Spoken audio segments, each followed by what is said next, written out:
Nous allons donc commencer la session d'aujourd'hui des bonnes pratiques de docteur en co-tutelle, où interviendront tout d'abord Manuel Enrique Artejo, qui est de l'Université autonome de Madrid et professeur de chimie et de chimie physique à l'Université autonome et le coordinateur général des universités espagnoles.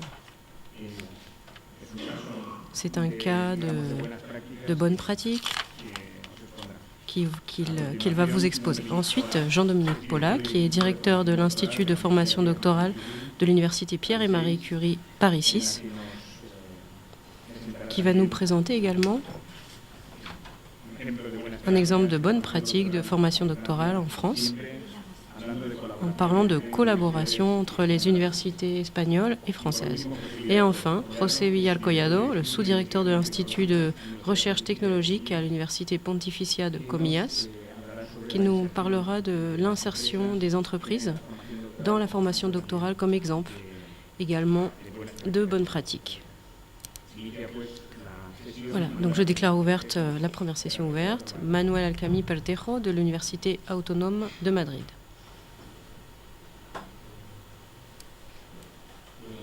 Bonjour à tous. Merci pour la présentation. Comme le dit le titre de ma présentation, je ne vais pas parler seulement de co-tutelle de thèse. Je vais parler également de co-tutelle, mais aussi de notre expérience dans ce programme de doctorat et de master en chimie théorique entre les universités espagnoles et françaises. Je suis coordinateur du programme interuniversitaire, mais c'est un programme qui requiert beaucoup de temps. Et nous sommes en réalité 3 personnes dans la coordination de ce programme. J'ai 2 autres collègues donc, qui participent à ce programme avec moi. Nous collaborons en permanence pour mener à bien ce programme. Le master est Erasmus Mundus, il est actif, et le doctorat est un projet que nous avons présenté entre plusieurs universités, et nous avons sollicité donc ce programme. Mais toute la structure et la conception du doctorat est déjà terminée. Alors voilà l'index un peu de ma présentation. Tout d'abord, je voudrais présenter l'expérience, les cas pratiques, le monde réel dans lequel nous sommes lorsque nous voulons monter un doctorat et un master interuniversitaire, international. Le master, comme le doctorat, ont évidemment une dimension internationale qui implique la France et l'Espagne, mais aussi d'autres pays. Et je vais insister sur les problèmes, les questions qui impliquent les universités espagnoles en particulier. Et je vais d'abord présenter le cadre général des programmes de collaboration. Je vais pas parler de chimie théorique, ne vous inquiétez pas, à 7 heures du matin. Et aussi l'histoire de la naissance de ces programmes. Le master doctorat international, donc les programmes Erasmus Mundus, je parlerai des aspects généraux, mais aussi j'insisterai sur les difficultés qu'il y a eu entre le pôle espagnol et français. Je ne parlerai d'aucun décret, mais les problèmes réels qui existent. Et je parlerai également, je crois que c'est important, des expériences positives, tant pour le master que pour le doctorat. Dans une deuxième partie, je parlerai de co-tutelle de thèse entre l'université autonome et l'université Évry-Val d'Essonne. Une co-tutelle qui a déjà terminé et une qui est en train de commencer maintenant. Et pour conclure, je parlerai des aspects clés. Alors, pour introduire le cadre général dans lequel nous nous trouvons, la chimie théorique est un domaine, pour ceux qui ne le connaissent pas, et qui a toujours été un domaine de spécialisation très minoritaire à l'intérieur de la chimie. Une université moyenne peut disposer de 1 à 3 étudiants par an qui veulent faire le doctorat ou le master. Dans les grandes universités, eh bien, on parle environ de 5 étudiants. Ensuite,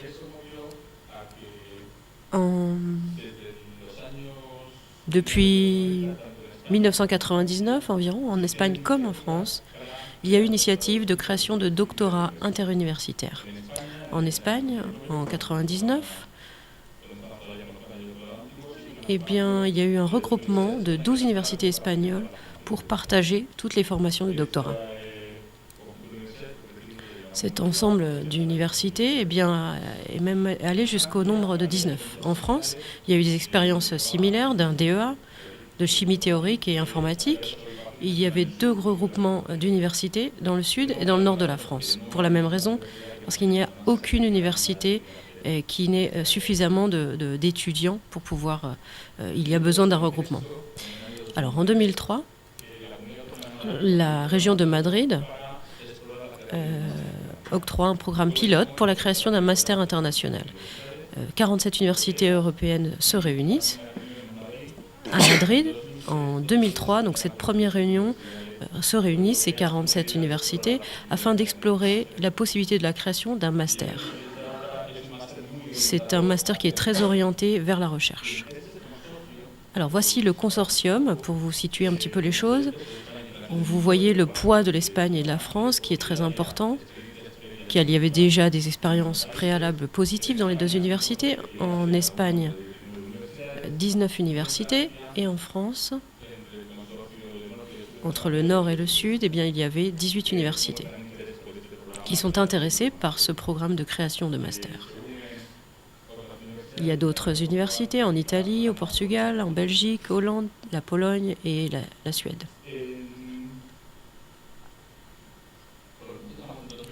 En 2003, donc ce consortium européen existe pour la collaboration.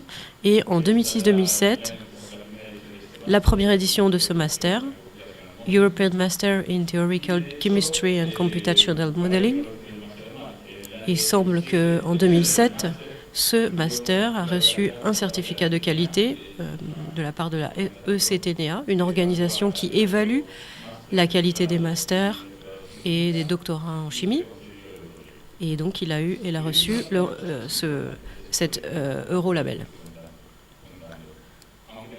En 2003, on a commencé à travailler sur ce master.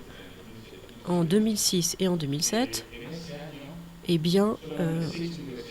y a seulement 6 universités espagnoles qui entrent de manière formelle dans ce master. Il faut attendre 2009 pour que 11 universités soient vraiment officiellement acceptées. Et en 2012, nous parlons de 14 universités qui entrent dans ce programme de master européen. Alors, première chose, lorsque l'on conçoit un master international en espagnol, je ne sais pas comment c'est en France, mais il y a des processus d'approbation qui sont très complexes, très lents, qui dépendent des universités, qui parfois se paralysent ou prennent du retard en fonction de la législation, ce qui faisait que tout ce processus était très lourd et on pouvait mettre 4 ans, même 5 ans pour approuver certains masters, même s'ils étaient prêts et en fonctionnement. C'est quelque chose, je crois, qu'il faut prendre en compte sur la manière de fonctionner en Espagne. En 2009, ce master a été approuvé comme faisant partie de Erasmus Mundus. Le consortium doit se réduire de manière considérable.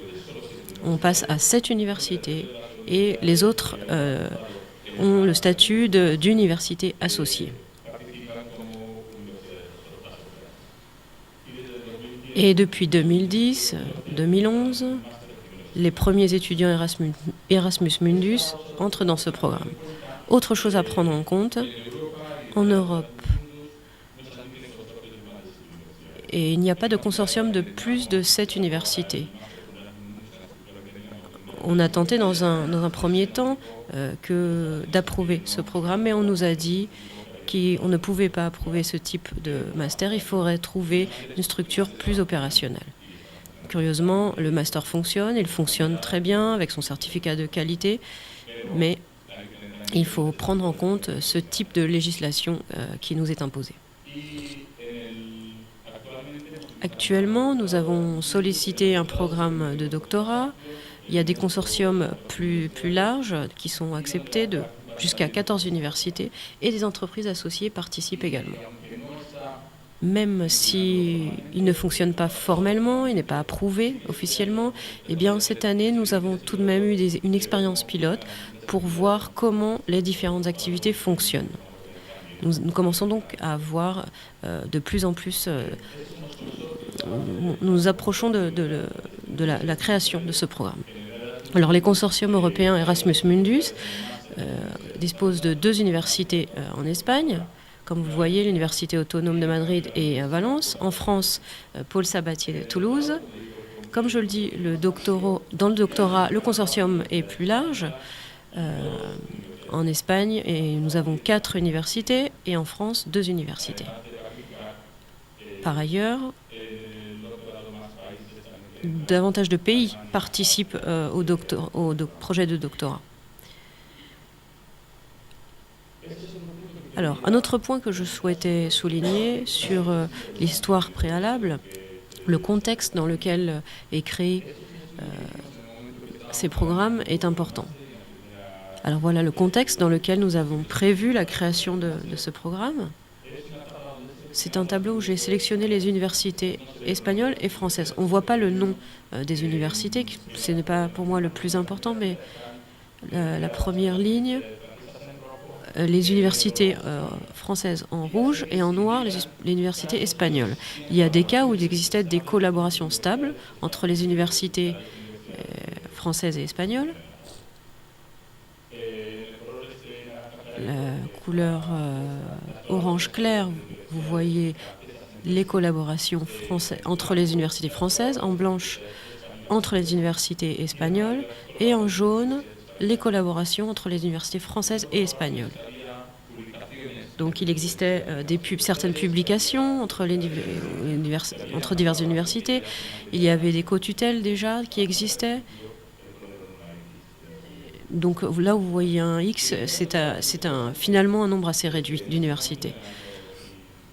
En 2005-2006, il y avait déjà 28 collaborations stables entre les universités françaises, la même chose à peu près entre les universités espagnoles, et curieusement, le même pourcentage de collaboration stable entre les universités françaises et espagnoles. Donc quand nous avons créé le master, et c'est quelque chose qui a beaucoup aidé la création du master, eh bien, existait déjà un tissu de collaboration entre les universités françaises et espagnoles, presque la même chose que dans chaque pays. Et ça a beaucoup aidé. Cela bien sûr, parce que la création de notre programme se basait sur des relations de confiance qui existaient déjà, une connaissance des systèmes mutuels. Et ça a simplifié beaucoup les choses, la création de ce master interuniversitaire. Alors, pourquoi cette collaboration existait déjà ? Eh bien, je connais les groupes, je connais ces collaborations, et une des choses qui a aidé ces collaborations a été le programme d'intégration franco-espagnole, les actions intégrées. Et cela a permis d'encourager évidemment la collaboration franco-espagnole à ce niveau-là. Aujourd'hui, je sais que la crise a un rôle important, mais c'est dommage que certains programmes n'ont pas été convoqués ces 2 dernières années. Je pense que nous devrions valoriser cette collaboration entre nos 2 pays. Et en tout cas, dans le domaine de la chimie, ça a été très clair. Alors ensuite, je voulais commenter certains aspects un peu plus pratiques de la coordination entre les législations entre l'Espagne et la France, en formation, en recherche. Alors, on voit qu'en France, il y a un premier diplôme de 3 ans, un master de 2 ans et un doctorat de 3 ans. En France, cette structure est très claire. 3 plus 2 plus 3. En Espagne, la législation, comme on le disait hier, a été changeante. Actuellement, nous avons 2 législations différentes qui coexistent pour l'instant. Le décret de 2007, où il y a un master sur 2 ans, mais on admet aussi un master d'1 an. Le doctorat, clairement, est impliqué avec le master. D'ailleurs, le master est conçu comme une partie de formation du doctorat. Donc, dans un doctorat, on pourrait dire même que les 2 premières années peuvent être considérées comme une partie, le master peut être considéré comme la partie de formation du doctorat. Ensuite, commence la période de recherche, à partir de la 3e année ou la 2e année du master, s'il est en 2 ans. Alors, ce schéma est en train de changer. Nos étudiants, il faut le dire, avec le processus de Bologne, et les étudiants que nous recevons dans le master viennent de licenciatura, qui était de 4 ans, voire 5 ans. Le modèle va changer à partir de 2013.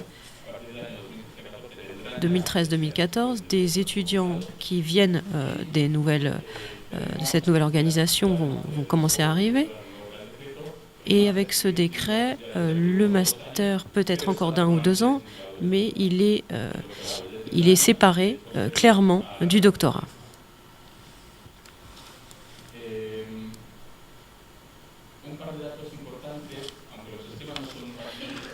Même si les schémas ne semblent pas très différents, il y a certaines choses qu'il faut souligner.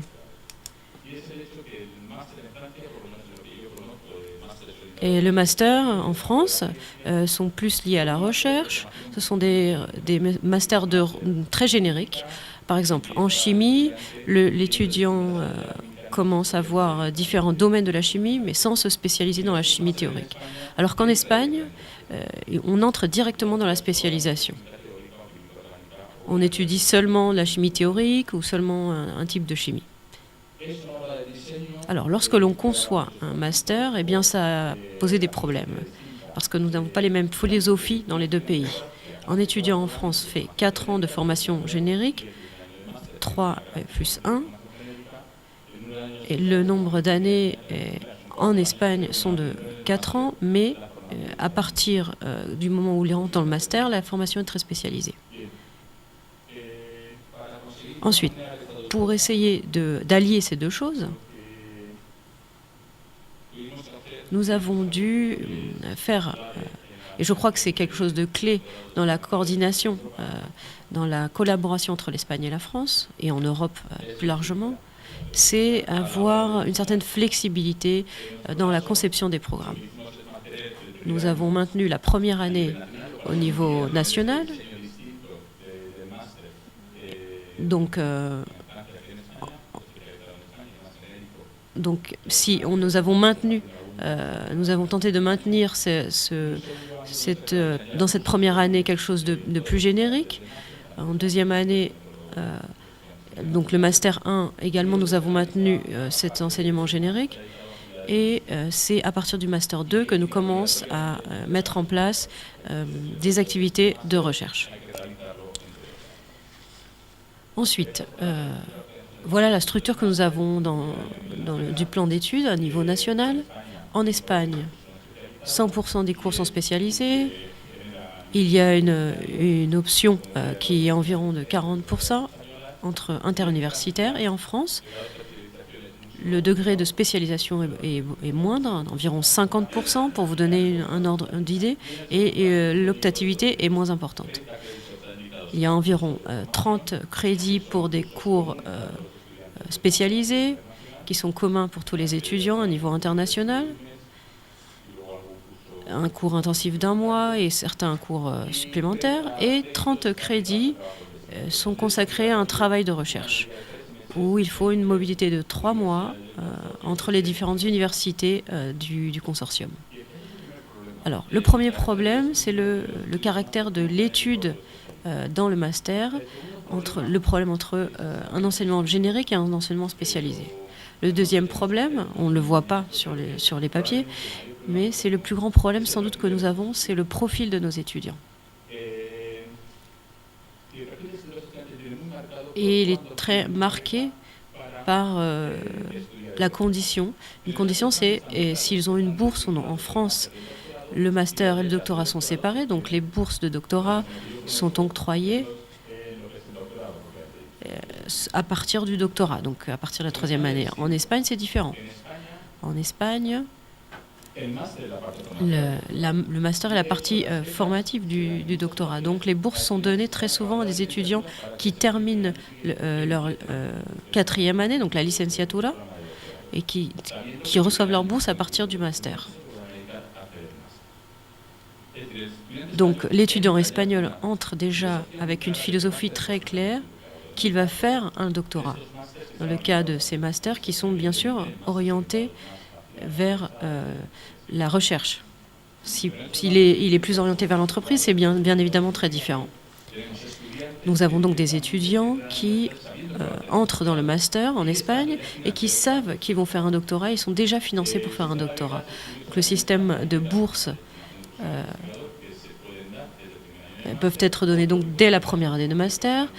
D'autres, pour la formation de personnel universitaire, sont octroyés à partir de la 2e année de master. Et il y a des étudiants qui, en 2e année de master, ont donc déjà cette bourse. Donc, ils demandent eux-mêmes cette formation spécifique parce qu'ils sont déjà très orientés vers la recherche et ils veulent recevoir une formation très concrète dans leur domaine de spécialisation. Et cela provoque, bien évidemment, de nombreuses frictions, de difficultés lorsque nous devons recevoir des étudiants en France ou en Espagne. Alors, plusieurs problèmes. Donc, en France, il y a une grande concurrence pour les étudiants français entre les masters génériques et nationaux face à des masters internationaux qui sont en général, en tout cas à partir de la 2e année, sont plus spécialisés et exigent davantage de mobilité. L'étudiant français, en tout cas d'après moi et d'après ce que m'ont dit certains collègues, voit peu d'avantages à faire ce type de master international. La 2e année de master, pour eux, représente une grande difficulté car ils n'ont pas eu cette formation si spécifique. Donc ils doivent combler certaines lacunes.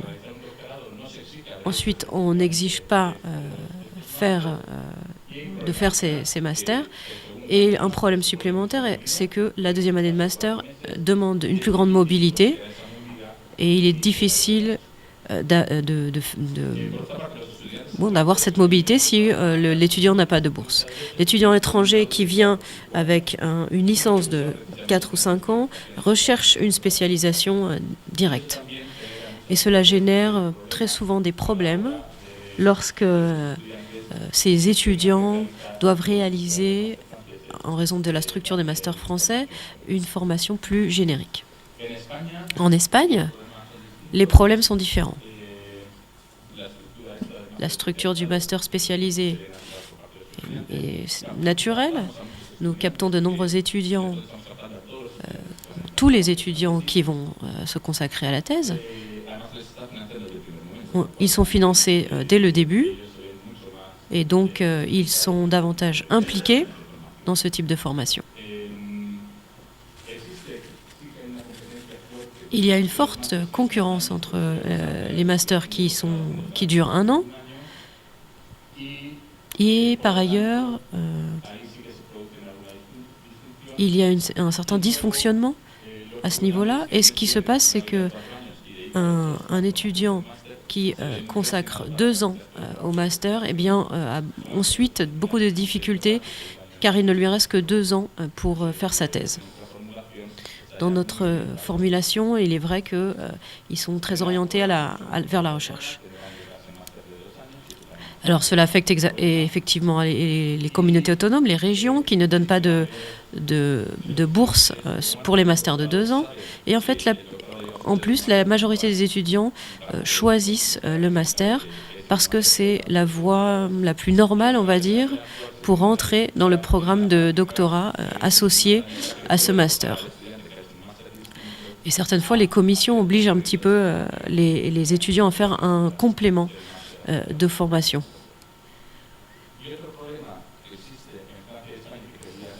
Et un autre problème qui existe en France et en Espagne, c'est que ces masters universitaires et ou internationaux sont considérés souvent comme des concurrences vis-à-vis des masters locaux.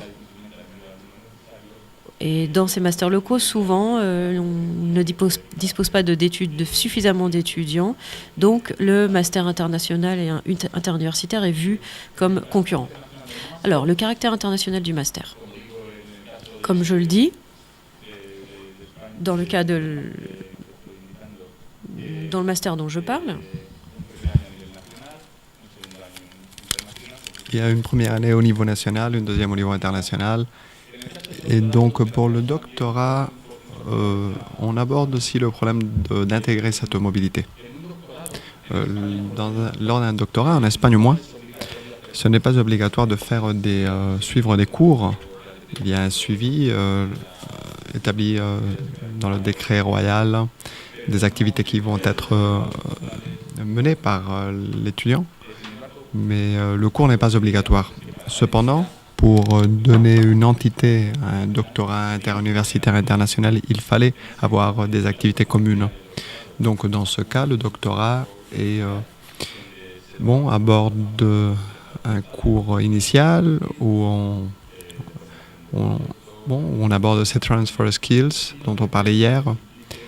Et en fait, on veut faire participer les différentes entreprises participantes. Il y a un atelier annuel où tous les étudiants se réunissent et donc les étudiants sont au courant de ce qui est fait dans d'autres universités. Et il est encouragé les thèses en co-tutelle. Donc il y a un financement de Erasmus Mundus et pour ceux qui doivent faire un an dans une université différente et pour ceux qui n'ont pas un financement Erasmus Mundus, il s'agit de 3 mois par an. Donc, cette mobilité ne devrait pas avoir des effets sur l'étudiant. Ceci veut dire pendant 4 mois à l'étranger lors de la deuxième année, 3 mois par an pour le doctorat. Et pour les mécanismes de financement pour Erasmus Mundus, c'est clair. Il y a suffisamment de financement qui est établi par le programme. Pour les étudiants espagnols, les bourses sont considérées pour 3 mois par an. Il y a des bourses de mobilité de master en Espagne à hauteur de 4 mois par an. Et donc le problème, c'est pour les élèves de master sans bourse ou qui n'ont pas un dossier suffisamment bon pour y accéder. Donc ce sont des étudiants qui sont orientés vers le doctorat déjà, et donc il y a un financement de groupes de recherche où il y a aussi des projets non liés au programme. Mais il est clair qu'une conception de ce genre n'est pas faisable s'il n'y a pas un financement pour la mobilité. Ce qui est aussi un problème pendant ces temps de crise économique et où on espère que les programmes de mobilité seront maintenus aussi bien pour les programmes spécifiques de master que pour le doctorat. Donc ce sont les principales difficultés. Et en parlant maintenant d'aspects plus positifs de master et de doctorat, ce caractère international est très reconnu par les étudiants, puisque ce sont des étudiants orientés à la recherche scientifique. Ils octroient une grande importance à suivre les cours en anglais, par exemple. Et on voit que les étudiants sont très motivés et possèdent une bonne qualification. Et d'autre part, il y a aussi des étudiants hispano-américains.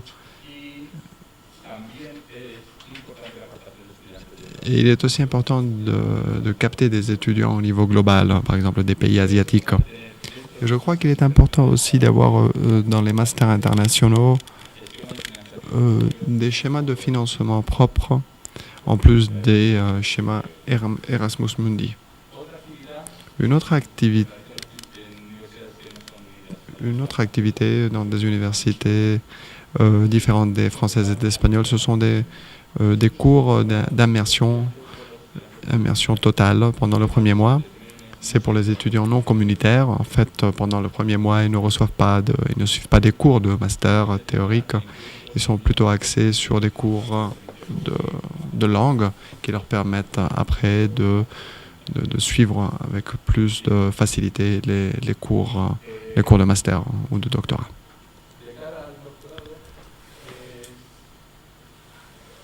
Donc pour le doctorat,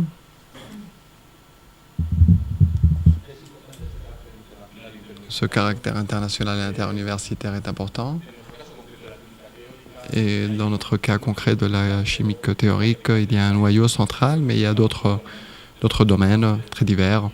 Et ceci est commun à d'autres masters et de doctorats en sciences. Donc il s'agit d'une interdisciplinarité, donc c'est difficile d'aborder tous les domaines. Donc l'étudiant peut mieux connaître tout le champ d'application, mais ceci lui permet d'établir aussi un réseau de contacts qui vont être très utiles pour son avenir. Il va connaître beaucoup de professeurs. Et pour les entreprises, ce caractère interuniversitaire est aussi très intéressant. Dans un domaine intéressant pour les entreprises, il y a un interlocuteur commun.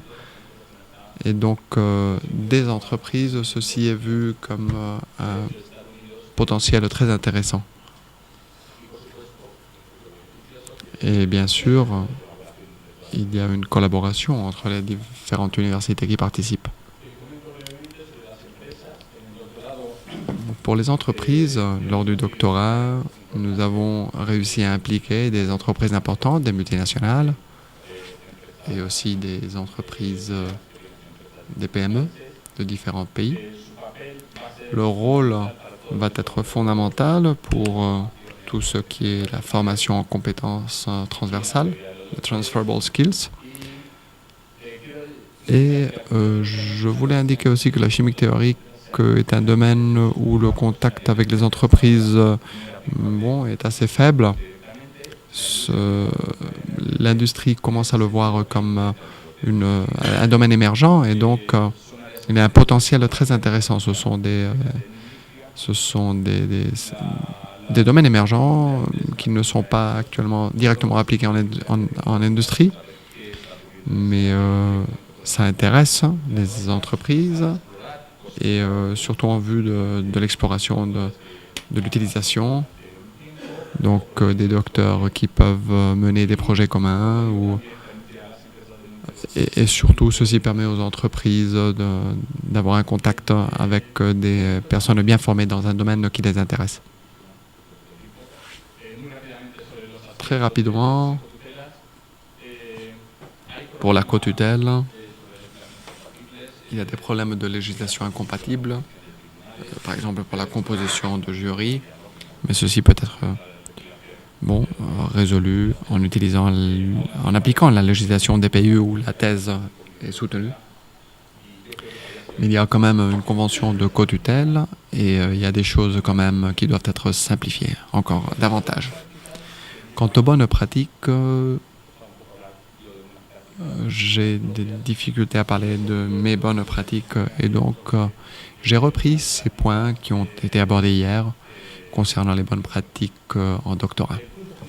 Le point fondamental, c'est l'excellence dans la recherche, selon moi. Et donc, dans ce sens, il est important de bien définir le travail de thèse à l'intérieur de la co-tutelle, c'est-à-dire en sachant qu'est-ce qui est apporté par la co-tutelle. Il y a une complémentarité de groupe et en tout cas, la co-tutelle n'est pas un objectif en soi, c'est un outil qui permettra d'améliorer notre recherche et de viser l'excellence. Et ce sera très important en parlant de l'interdisciplinarité. Donc, dans cette définition du travail de thèse, il était fondamental de bien définir quels étaient les apports de chaque noyau ou de chaque participant. Donc, de façon très naturelle, on a mis en œuvre cette co-tutelle entre Evry et l'université ici, à Madrid. Les actions de mobilité sont fondamentales pour les étudiants et pour les superviseurs. Dans notre cas, l'étudiant reste de 3 à 6 mois, 18 mois en France, 30 en Espagne au total. Le financement a été réalisé à travers les projets européens, par exemple les actions COST ou des programmes spécifiques comme le programme de High Performance Computing Europe. Et j'imagine que dans d'autres domaines, il y a aussi des programmes équivalents qui peuvent aider à augmenter la mobilité au-delà des 3 mois qui permis par les contrats. Pour les superviseurs, la mobilité est aussi très importante pour la discussion des projets et des résultats.